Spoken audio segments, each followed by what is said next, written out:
At first take attention to this. Has surface tension test identify bile salt in supplied sample. Bile salt pass করে কি কারণে? Obstructive jaundice. ঠিক আছে? Obstructive jaundice এর কারণে।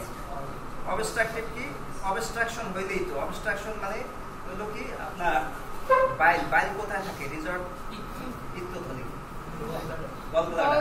Gallbladder থাকে। এখন দেখা গেছে গলব্লাডার যখন স্টোন হয়, পাথর হয় যখন ওই স্টোন উপরে নেক দিয়ে গলব্লাডারের নেক দিয়ে যখন উপরে এসে বাইল ডাককে আটকে দেয়, তখন এই বাইলটা কি হয়? আমাদের বাইলের কাজ কি?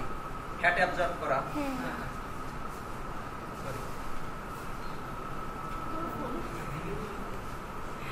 এখন ও যদি অবস্ট্রাকশন হয় নিচের দিকে না নামতে পারে তখন কি করে? ও আবার লিভারে রিপিট চলে যায়, লিভারে গিয়ে তারপরে আবার এই যে ব্লাডের সাথে মিক্স হয়, তখনই তো ইউরিনে ব্লাডে মিক্স হওয়া মানে কি ইউরিনে পাস হয়। ঠিক আছে, তো তখনই আমরা এটা পেয়ে থাকি। ঠিক আছে, তাহলে বাইল সল্টটা কি কারণে পাওয়া যায়? Obstructive jaundice.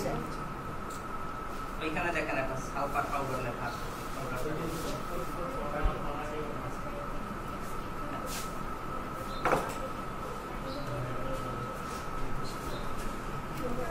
So his surface tension test identify bile salt in the supplied sample.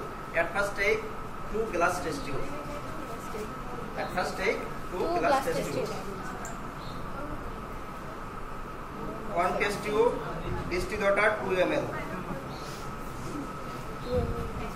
1 test tube taken distilled water 2 ml. Hey, attention please. আমি দুইটা টেস্ট টিউব নিলাম, একটার ভিতরে নিলাম কি distil water 2 ml. At first take 2 glass test tube and then after added 1 test tube distilled water taken into test tube 2 ml. How much amount? 2 ml by dropper. এই ড্রপারে 2 ml এর দাগ কাটা আছে, এই 2 ml এটা দিয়ে নিয়ে দিলাম। ঠিক আছে, then after other step test tube supplied sample 2 ml. Supplied sample others test tube নিলাম, supplied sample how much amount? 2 ml. তাহলে দুইটা টেস্ট টিউব নিলাম, দুইটাতে একটার ভিতরে নিলাম ডিস্টিল ওয়াটার কতটুকু? 2 ml আর একটাতে নিলাম সাপ্লাইড স্যাম্পল 2 ml. এখন ডিস্টিল ওয়াটারের ভিতরে আমরা হিউ অ্যামাউন্ট সালফার পাউডার, এই যে ট্রেস অ্যামাউন্ট বলতে পারেন বা হিউ অ্যামাউন্টও বলতে পারেন, এখানে অ্যাড করে দিলাম। এই যে দেখেন আমি 1 চামচ না বেরে দিই, এই হালকা একটু দিয়ে দিলে ঠিক আছে। এখন ডিস্টিল ওয়াটারের ভিতরে যে সালফার পাউডার ফ্লোরস এসে আছে, তার মানে সালফার পাউডার ইজ পিউর। এটা হলো পিউরিটি চেক। ঠিক আছে, প্রথমে ডিস্টিল ওয়াটারে আপনারা কি চেক করলাম? Sulphur purity check.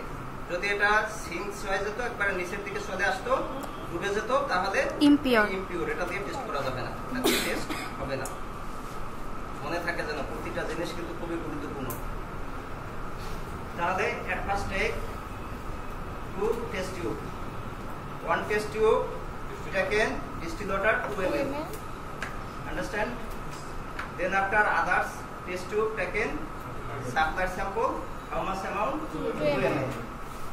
Then after distilled water যে ইয়েতে নিছি টেস্ট টিউবে, ঠিক আছে, এটার ভিতরে দিলাম কি sulphur powder how much amount?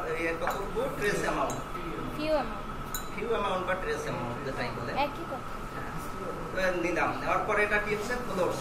Floors মানে ভেসে থাকা, দেখা যাচ্ছে ভেসে আছে। তো ভেসে থাকা মানে কি? এটার ভিতরে সালফার পাউডার ইজ পিওর। এটা হলো পিউরিটি চেক করে নিলাম। আন্ডারস্ট্যান্ড? এটা এখন রেখে দেই। এবার আমাদের সাপ্লাইড স্যাম্পলের টেস্ট। ঠিক আছে, তো সাপ্লাইড স্যাম্পলের ভিতরেও সেম আমরা কি করব? ফিউ অ্যামাউন্ট এই সালফার পাউডার দিয়ে দিলাম। এটাও কিন্তু বেশি আছে। জি, this is floors. ঠিক আছে, floors appear seen. তো সালফার পাউডার এখানে কি আছে? bile salt absent in the supplied sample. এখানে bile salt absent. যদি সিন হতো, এটা যদি ডুবে যেত, তাহলে প্রেজেন্ট bile salt প্রেজেন্ট হতো। এটা যেহেতু বেশি আছে, ফ্লোরস আছে, এটা কি অ্যাবসেন্ট। তাহলে আপনারা সবসময় যখন টেস্ট করবেন ইয়ে দেব তখনও অ্যাবসেন্ট পাবেন, ঠিক আছে? আচ্ছা, মানে ভেসে থাকলে অ্যাবসেন্ট আর ডুবে আছে। এটা হলো ফ্লোটস। ফ্লোটস মানে ভেসে থাকা, আর সিঙ্কস মানে ডুবে যাওয়া। যদি ডুবে যায় তাহলে প্রেজেন্ট।